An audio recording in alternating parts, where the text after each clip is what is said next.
The sun climbed slow over the Montana hills, casting long golden fingers across the dry, cracked earth of Jed Holloway's ranch.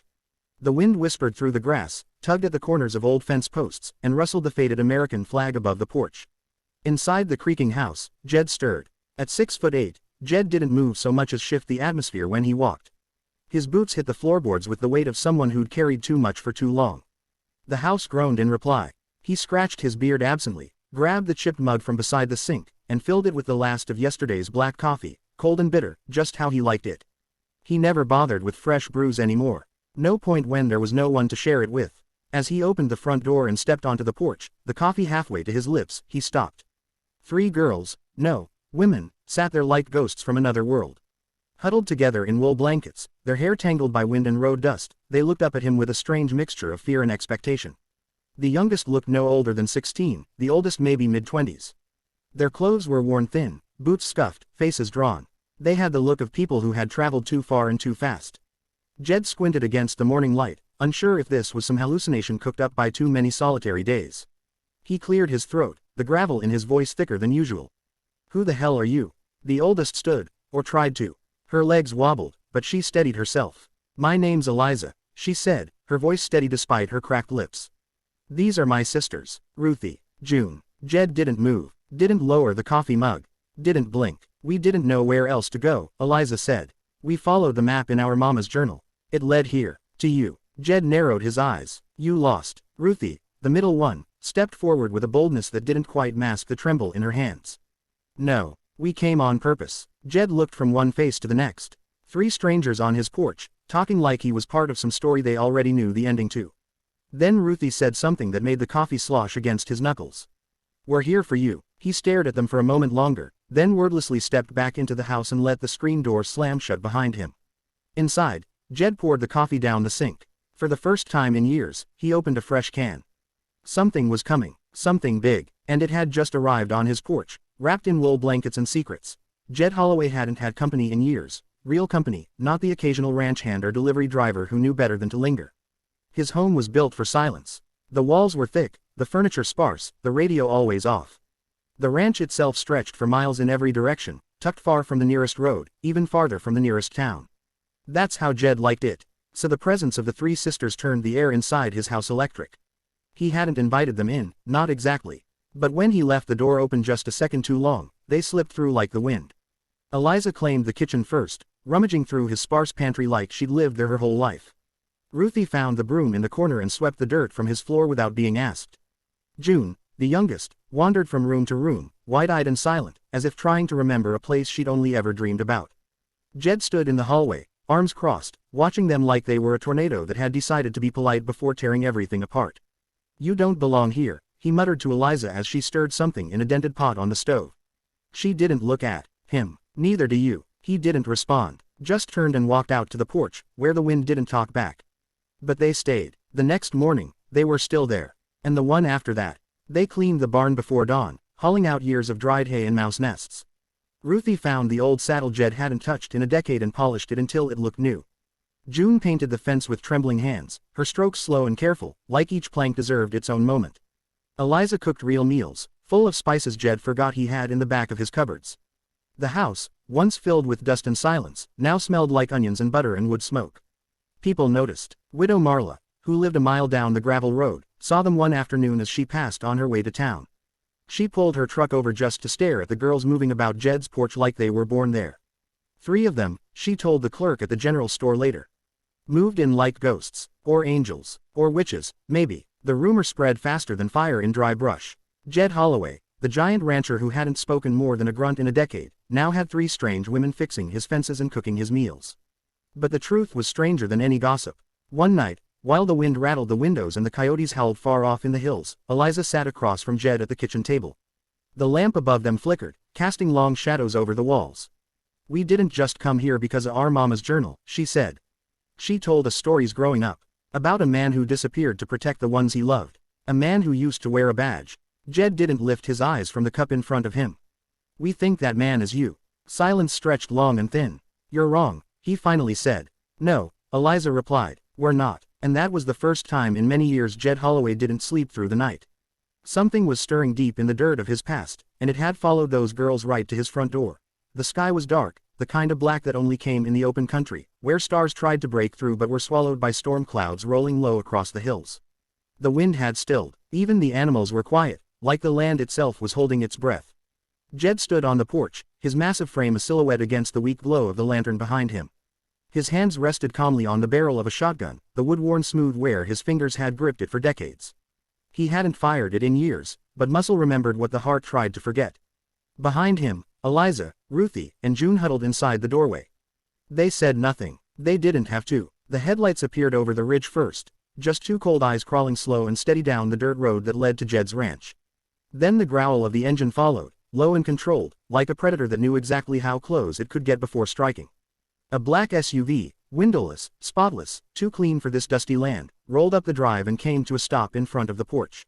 No one got out right away. Jed didn't move. He knew exactly what kind of men waited in cars like that. Men with expensive boots and colder hearts. Men who didn't knock. Finally, the driver's door creaked open. A man in a tailored coat stepped out, tall and lean, eyes hidden behind silver-rimmed glasses despite the darkness. His smile was like oil. Jedediah Holloway, the man said, as if speaking a name etched in stone. Still standing tall, I see. Jed didn't answer. His finger rested just off the trigger. You disappeared, the man continued. Broke a lot of agreements when you walked away. People noticed. Wasn't a disappearance, Jed replied. It was a decision. Behind him, Ruthie shifted. Jed could feel her fear like heat. The man's smile widened. And now you're harboring fugitives. Interesting choice. Did they know what you were? Jed took a slow breath. They know enough. The man stepped forward. Jed clicked the safety off. Easy, the man said. I'm just here to talk. Bring back what belongs to us. They don't belong to you.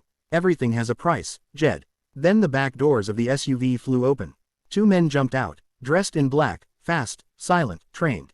One reached for his belt. Something metallic flashed. Jed fired once. The blast echoed across the fields, sending birds shrieking into the night sky. One man dropped. The other ducked behind the car.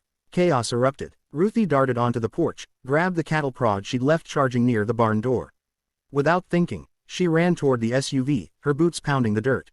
June followed close behind, a rusted shovel in her hands, small but furious. Eliza, blood soaking through the shoulder of her shirt, pulled Jed back just as another shot cracked through the air and splintered the wood near his head. Jed turned, saw her face, grim and steady, and something in him split open. He charged down the steps, roaring like thunder, his shotgun barking fire. The second man retreated behind the SUV, but Ruthie was already there, jamming the prod into his ribs. He screamed and crumpled. June swung her shovel hard, knocking the silver glasses man off balance. He cursed and pulled a knife. Too late. Jed was on him, disarmed him with a brutal swipe of his forearm, and slammed him to the ground. Then silence again. The SUV doors hung open. One man moaned in the dirt. Another didn't move. The third, pinned beneath Jed's boot, whimpered something about orders and second chances.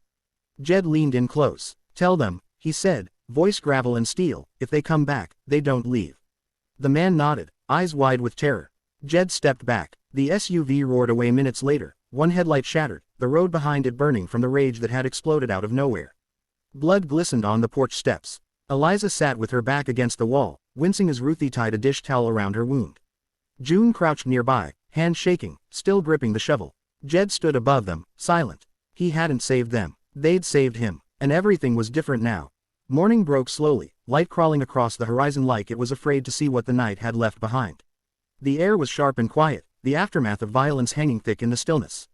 Smoke rose lazily from the black SUV, now a smoldering husk in the lower field where Jed had dragged it with the tractor before setting it ablaze. It crackled faintly, its purpose burned away. The sisters moved slowly around the house, stiff from bruises and fatigue but alive, more alive, somehow, than they had been when they arrived. June was sweeping broken glass off the porch, methodically, like the world made more sense with every stroke of the broom. Ruthie sat on the steps, holding a warm cup of tea between scraped hands, staring out over the land like she'd just met it for the first time. Eliza leaned against the porch rail, her shoulder bandaged with strips torn from one of Jed's old shirts, her face pale but composed. Jed was inside, at the kitchen sink, staring at his reflection in the window as he scrubbed dried blood from his knuckles. The house was quiet now, the way it used to be, but it didn't feel the same. It wasn't a silence made of emptiness anymore. It was full, of breath, of memory, of the sounds of three women who refused to be victims. When he finally stepped outside, the sisters looked up as if they'd been waiting. Eliza was. The first to speak, her voice hoarse but steady. You didn't have to fight for us. Jed looked at her, the morning light catching the edge of his scarred cheek. Didn't do it for you, he said. She smiled faintly. You did it for yourself. He shook his head. I did it because the man I used to be, he would have walked away. And I couldn't let that happen again. There was silence for a moment, but it wasn't empty. It was the kind of silence that follows understanding. You saved us, Eliza said.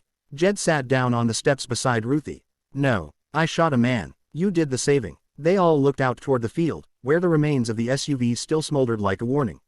News spread, as it always did in towns like theirs. First, it was whispers about gunshots in the night, strange men in dark suits, smoke on the Holloway property.